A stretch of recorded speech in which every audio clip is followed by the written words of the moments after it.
what transpired in Parliament yesterday, it is just a symptom of a bigger problem. And without even focusing on the nitty-gritty of what CS Duale was to answer, it is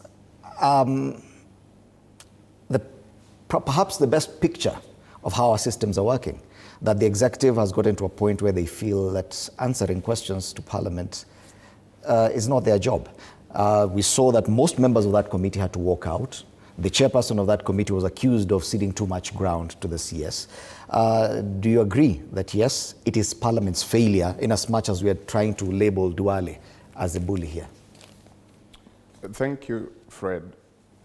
Two things are important to me.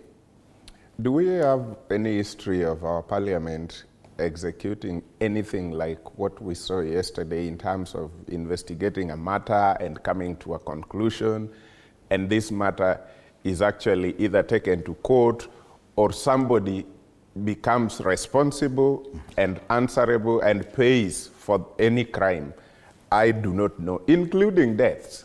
We have even where people have been assassinated, and the only thing that our members of Parliament have done so well in, or our Parliament generally in the history, is coming out to gaslight Kenyans. We will leave no stone unturned. We will dig this matter to the end. We will. And then after the burial, it ends there and nothing happens. Even as we speak, this country, you remember not too long ago, lost a whole CDF, who is supposed to be a serious man in the ranks of governance of this country in terms of our security and all that.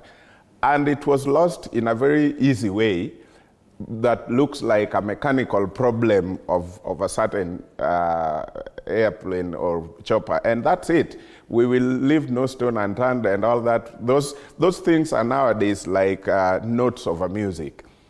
We lost a member of Parliament shortly before, and all that. So I do not even see a possibility of our Parliament investigating the Gen Zs of 2024. The Parliament, we talked about it here, did not even bother to form a committee to actually dig deep and know what really happened. Because ideally, they are parliamentarians and they know what the law says about the right to demonstrate, to picket and all that. But if a Kenyan die, do they have a concern? Can they also come out in rage like that? So one, the leadership of Parliament probably has not known what that Parliament is supposed to achieve for the nation.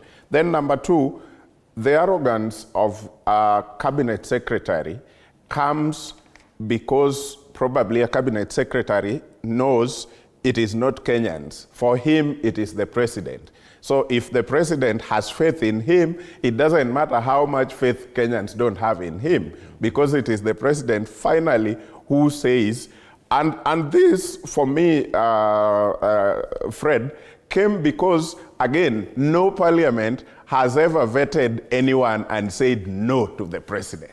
So all the president, not just William Ruto, every president. So the day Parliament will go through that vetting process and make the people who are being appointed know that even though the president had faith in you, Parliament do not have faith in you, meaning the people. We are representing the people as Parliament. And so we speak on behalf of 40,000, 50,000 who elected you. So the people do not have any faith in you to hold this docket. And so you go home, and completely you go home. That is the day maybe cabinet secretaries will realize, I am not here for the president. I'm here actually for the people. The power has been donated through the president and to Parliament, and now I'm here. Then lastly, I also think parliamentarians are playing to the gallery, especially people like Honorable Kibagendi, because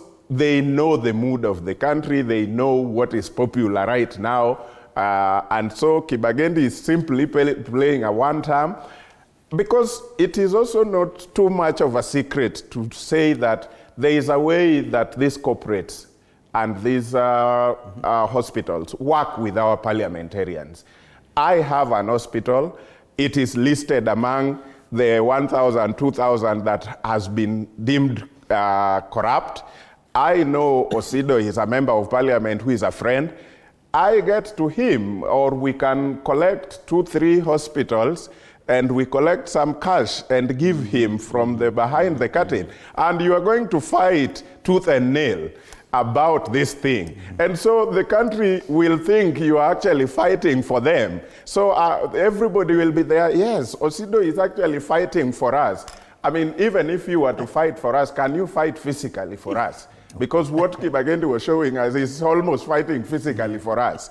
I saw something below it is not just fighting for us. Right. And I'm not saying that is what happened, but I'm saying these are things that happens in this country. Mm-hmm. Many of the corporate guys reach out to members of parliament who they know can be really, really vocal, and then they tell you, talk about this thing. And they give you the money behind where nobody can have evidence of what you have been given. So those are all in the mix. Yes. It is a total dilution of the quality of our democracy, the structures of our governance, the degeneration of what we felt should hold us together. This is what